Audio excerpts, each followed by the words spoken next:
हम first part देखेंगे। जैसा कि मैंने बताया कि टेंस का 12 पार्ट्स होगा।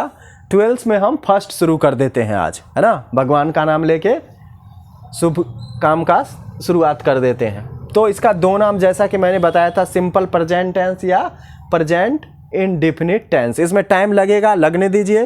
पहला टेंस है, आप इसको यदि अच्छा तरह समझ लेंगे तो आगे रास्ता आसान हो जाएगा, है ना। इसीलिए इसमें टाइम लगेगा, ज़्यादा देर का वीडियो भी होगा तो भी आप देखिए ज़रूर से ज़रूर, है ना।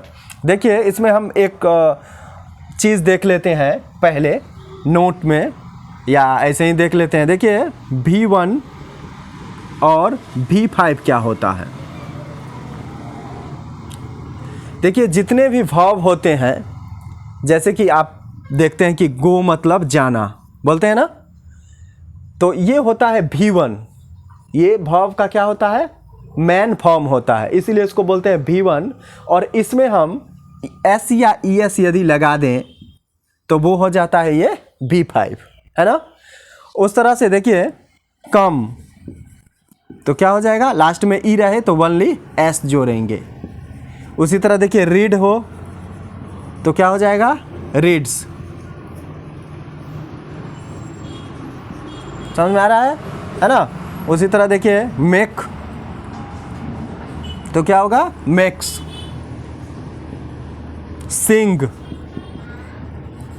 तो क्या करना है, सिंग्स, है ना। तो ये नोटबुक बनाइए और ये पेज और इसका एक अगला भी पेज छोड़ दीजिए आप नोटबुक में, है ना। आगे जो लिखेंगे 2 पेज छोड़ के, ये एक पेज और एक अगला पेज छोड़ दीजिए, है ना। उसके आगे फिर क्या लिखना है ये देखिए। ये हो गया V1 और V5 के संबंध में हम समझ गए। इससे पहले एक चीज़ और आपको बता दें अगेन सेंटेंस के बारे में, कि देखिए हिंदी में हम अभी जो पूरा हम सीखेंगे वो हिंदी टू इंग्लिश सीखेंगे, बाद में हम इंग्लिश टू इंग्लिश भी सीखेंगे। जैसे देखिए एक वाक्य लेते हैं, है ना। जैसे देखिए मैं जाता हूँ, है ना। अभी ध्यान से देख लीजिए, मैं जाता हूँ। तो देखिए इसमें ये हो गया, इसको बोलते हैं सब्जेक्ट, और ये क्या होता है, वर्ब, है ना। उसी तरह देखिए रहेगा वह गाना गाती है, इसको बोलते हैं सब्जेक्ट, इसको बोलते हैं ऑब्जेक्ट, और इसको बोलते हैं वर्ब, है ना। यानी हिंदी में जो सेंटेंस का ऑर्डर होता है वो पहले होता है सब्जेक्ट, उसके बाद यदि पहले क्या होता है सब्जेक्ट, उसके बाद यदि ऑब्जेक्ट है तो ऑब्जेक्ट होगा, और लास्ट में क्या होगा, वर्ब। समझ गए हिंदी में कैसे होगा, पहले सब्जेक्ट, उसके बाद ऑब्जेक्ट, उसके बाद वर्ब। और यदि ऑब्जेक्ट उसमें नहीं है तो सब्जेक्ट के बाद क्या आएगा, वर्ब आएगा, जैसा कि पहले सेंटेंस में लिख दिए हैं। ये जरूरी नहीं कि ऑब्जेक्ट हो, बिना ऑब्जेक्ट का भी सेंटेंस हो सकता है, उसमें सब्जेक्ट वर्ब हो, लेकिन सब्जेक्ट और वर्ब उसमें होगा ही होगा। सब्जेक्ट किसको बोलते हैं, जो काम करने वाला होता है ना, कर्ता होता है, उसको हम बोलते हैं सब्जेक्ट। और क्रिया का फल या प्रभाव जिस पर पड़ता है उसको हम क्या बोलते हैं, ऑब्जेक्ट। जैसे देखिए वह क्या गाती है, आपसे पूछ दे तो क्या बोलेंगे, गाना गाती है। तो गाना पर प्रभाव पड़ा, गान, है ना, क्रिया का, तो इसको क्या बोलते हैं, ऑब्जेक्ट बोलते हैं। सब्जेक्ट किसको बोलते हैं, जो काम करता है, जो करता होता है। सब्जेक्ट को हिंदी में क्या बोलते हैं, कर्ता, है ना, जो काम करने वाला होता है। जैसे गाना कौन गा रहा है, वह गा रही है ना, वह गाती है। जाने का काम किसके द्वारा हो रहा है, मेरे द्वारा हो रहा है। तो ये क्या हो गया, सब्जेक्ट हो गया, है ना।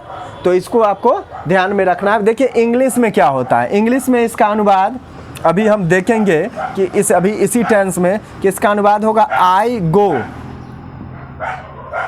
यदि सब्जेक्ट है और वर्ब है तो सब्जेक्ट के बाद वर्ब ही देंगे इंग्लिश में भी, लेकिन ऑब्जेक्ट रहेगा। जैसे देखिए सी, उसके बाद इसमें इंग्लिश में ऑब्जेक्ट उसके बाद नहीं होता है, उसके बाद क्या होगा, सब्जेक्ट, उसके बाद वर्ब लिखते हैं। तो देखिए सी गो सिंग्स ए सॉन्ग, हो गया। सी सिंग्स, यानी सब्जेक्ट के बाद क्या इंग्लिश में लिखना है, वर्ब लिखना है, और ऑब्जेक्ट को कहाँ रखना है, बाद में रखना है ना। ये समझ गए, ठीक है, इसको समझ लीजिए। अब देखिए आगे, अब इस टेंस पर चले आते हैं। देखिए हर एक टेंस का अलग अलग पहचान होता है। पहले पहचान लिख लीजिए हिंदी में। इसके क्रिया के अंत में देखिए क्या, ता हूं, ती हूं, है ना, ते है ना, ते हो इत्यादि।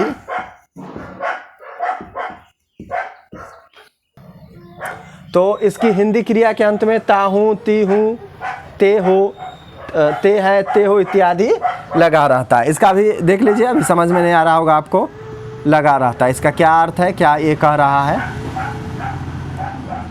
है ना। ये हो गया आपको पहचान। उसके बाद हम देखेंगे कि इस टेंस में, सिंपल प्रेजेंट टेंस में, यदि कोई सेंटेंस असर्टिव सेंटेंस है। कौन सा सेंटेंस, असर्टिव सेंटेंस। जैसा कि हमने पिछली क्लास में देखा था कि असर्टिव सेंटेंस क्या होता है। अब यहाँ से अब इसको हम और अच्छी तरह से समझना पड़ेगा। तो देखिए यदि असर्टिव सेंटेंस होगा, और असर्टिव का भी कौन सा होगा, अफर्मेटिव होगा, है ना। तो असर्टिव सेंटेंस और इसके आगे ही आप लिख दीजिए अफर्मेटिव सेंटेंस होगा। तो कैसे इसका अनुवाद करना है वो देखिए।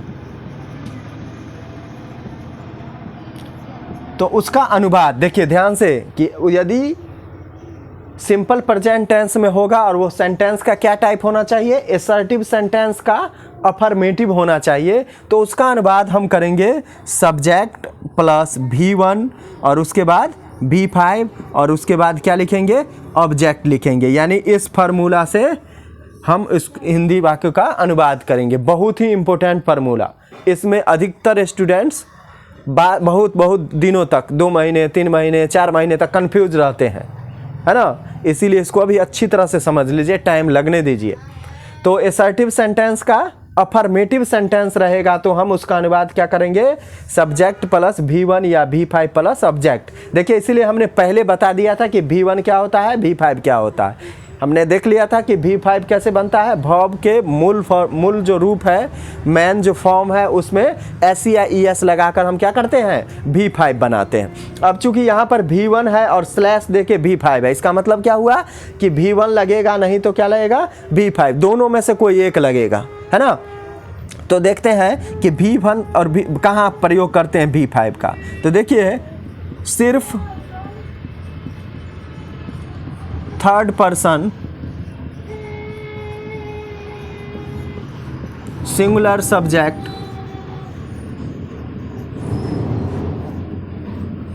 के साथ V5 का यूज करते हैं। समझ में आ गया, नहीं आया। सिर्फ थर्ड पर्सन सिंगुलर सब्जेक्ट के साथ V5 का प्रयोग करते हैं। देखिए हमने पहला जो वीडियो बनाया था इंग्लिश का, नाउन या प्रोनाउन, उसमें हमने बताया था कि थर्ड पर्सन क्या होता है, सेकंड पर्सन क्या होता है, फर्स्ट पर्सन क्या होता है। उसको आप जाके उसके लिंक पर क्लिक करके उसको देखिए और वहाँ से समझिए फिर उसको कि क्या होता है first person, second person, third person. तो वहाँ पर जो हम बताए थे उसमें जो subject third person singular subject होगा, यानी जो थर्ड पर्सन सिंगुलर में होगा, उसी के साथ हम V5 का प्रयोग करेंगे और बाकी के साथ क्या लगाएंगे, V1 लगाएंगे, है ना। ये अब हम उदाहरण से इसको हम क्लेरिफाई करेंगे, उसको समझेंगे कि ये कह क्या रहा है, ये सारी चीजें, है ना। अब देखिए इसको नोट कर लीजिए पहले।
जी देखो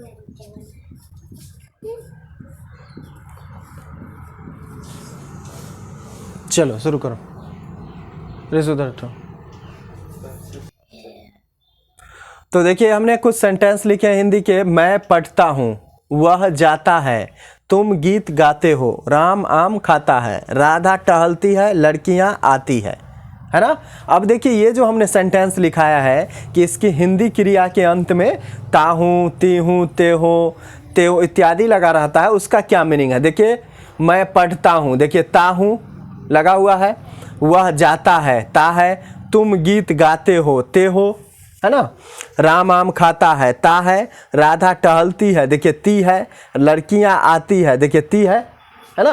तो ये है इसका पहचान। इसका यही कह रहा है कि इसकी हिंदी क्रिया के अंत में क्या लगा रहना चाहिए, यही। अब इसके जगह रहेगा कि मैं पढ़ रहा हूं, तो फिर इसके द्वारा अनुवाद नहीं होगा, इस फॉर्मेशन से हम अनुवाद नहीं करेंगे, ठीक है ना, क्योंकि उसके लिए हम अलग बताएंगे। रहेगा वह जा रहा है, तो उसका अनुवाद नहीं होगा, तब उसके अंत में ताहू तीहू तो हुआ नहीं, तो फिर हम उसका अनुवाद के लिए अलग हम पढ़ेंगे, दूसरे टेंस में वो आएगा। तो ये आपको ध्यान में रखना है। अभी शुरुआत है, इसलिए अभी ये चीज़ थोड़ा कम समझ में आपको आएगा कि ये कह क्या रहे हैं हम, है ना। आगे चल के आएगा, फिर आएगा मैंने पढ़ा है, तो अलग अलग टेंस का अलग अलग पहचान होता है। इस टेंस की पहचान क्या होती है कि ये इस तरह से आपको दिखेगा, ताहूँ, ताहूँ, ता है, ते हो, ता है, ती है, देखिए इस तरह से ताहू तीहू ते हो आएगा ये हिंदी में, है ना, हिंदी वाक्य में। तभी हम इसका अनुवाद इसमें करेंगे। और दूसरी बात कि ये सारे सेंटेंस क्या है, एसर्टिव सेंटेंस है, और एसर्टिव में भी क्या है, अफर्मेटिव है ना, इसीलिए इसका अनुवाद हम इसी से करेंगे, ये कह रहा है ना। दूसरा, अब ये इसका लाइन का क्या अर्थ है, देखिए कि सिर्फ थर्ड पर्सन सिंगुलर सब्जेक्ट के साथ V5 का प्रयोग करते हैं। देखिए ये है सब्जेक्ट, ये है वर्ब, तो देखिए सब्जेक्ट क्या है, आई, है ना। और जैसा कि मैंने बताया था कि आई किस पर्सन में है, फर्स्ट पर्सन सिंगुलर नंबर, है ना। तो यहाँ पर क्या लिखा हुआ है कि सिर्फ थर्ड पर्सन सिंगुलर के साथ V5 लगाना है। ये तो फर्स्ट पर्सन में, तो इसमें क्या लगेगा, V1 लगेगा, है ना। तो आई रीड हो गया है, फिनिश ये अनुवाद। अब देखिए वह जाता है, तो वह का यहाँ अंग्रेजी क्या होगा, ही। अब देखिए फिर याद कीजिए कि ही किस पर्सन में है, थर्ड पर्सन में, और थर्ड पर्सन में भी किस में है, सिंगुलर में। हमने जो टेबल बनाया था उसको याद कीजिए, तो ये थर्ड पर्सन सिंगुलर है, तो यही लिखा हुआ है कि थर्ड पर्सन यदि सिंगुलर होगा तो उसके साथ क्या लगाना है, वर्ब V5। तो देखिए जाना का अंग्रेजी क्या होता है, गो, और गो का V5 क्या होगा, गोज, तो ही गोज। समझ गए, इस लाइन का भी अर्थ आप समझ गए थोड़ा थोड़ा। अब देखिए तुम गीत गाते हो, तो यू, और यू किस पर्सन में है, सेकेंड पर्सन सिंगुलर में भी है और प्लूरल में भी है, दोनों में मैंने बताया था। तो देखिए ये तो सेकेंड में है, थर्ड में तो है नहीं, तो इसके साथ क्या लगेगा, V1। तो यू सिंग ए सॉन्ग, समझ गए। अब देखिए राम आम खाता है, तो राम, और देखिए राम फिर किस पर्सन में है, थर्ड पर्सन सिंगुलर नंबर में है, तो इसके साथ क्या लगेगा, V5। तो देखिए खाना का अंग्रेजी इट, और उसका V5 eats, Ram eats a mango. Radha टहलती है, देखिए राधा, है ना, और टहलना का अंग्रेजी क्या होता है, वॉक, है ना। अब देखिए राधा किस पर्सन में है, फिर थर्ड पर्सन सिंगुलर नंबर, तो टहलना का वॉक, और वॉक का क्या होगा, वॉक्स, है ना, वॉक्स, है ना। अब देखिए लड़कियां जाती है, तो गर्ल्स। अब देखिए ये है प्लूरल नंबर, थर्ड पर्सन का प्लूरल नंबर। मैंने बताया था कि जितना भी नाउन होता है वो थर्ड पर्सन में होता है, लेकिन सिंगुलर और प्लूरल हमको देखकर पता चलेगा। देखिए राम, राधा, ही, सॉरी ये नाउन की बात करें तो राम, राधा और गर्ल्स, ये तीनों नाउन है, और सभी नाउन्स किस में होते हैं, थर्ड पर्सन में। लेकिन देखिए ये सिंगुलर है, ये सिंगुलर है, लेकिन ये क्या है, प्लूरल है। और इसी बात का ध्यान रखना है कि सिर्फ और सिर्फ थर्ड पर्सन के सिंगुलर सब्जेक्ट के साथ ही V5 का प्रयोग करना है ना। बाकी के साथ तो ये तो थर्ड पर्सन सिंगुलर में है, लेकिन किस में है, प्लूरल नंबर में है ना, प्लूरल सब्जेक्ट है, तो इसके साथ क्या लगेगा, V1। तो क्या होगा, गर्ल्स कम, है ना। इसी बात का ध्यान रखना, इसको पहले नोट कर लीजिए। तो चलिए देखिए ये जो हिंदी सेंटेंस हमने लिखा है ना, इसको आप देख के आप अपने नोटबुक में लिख लीजिए और इसको प्रैक्टिस कीजिए। और यदि और ज़्यादा आपको चाहिए तो मेरे व्हाट्सएप नंबर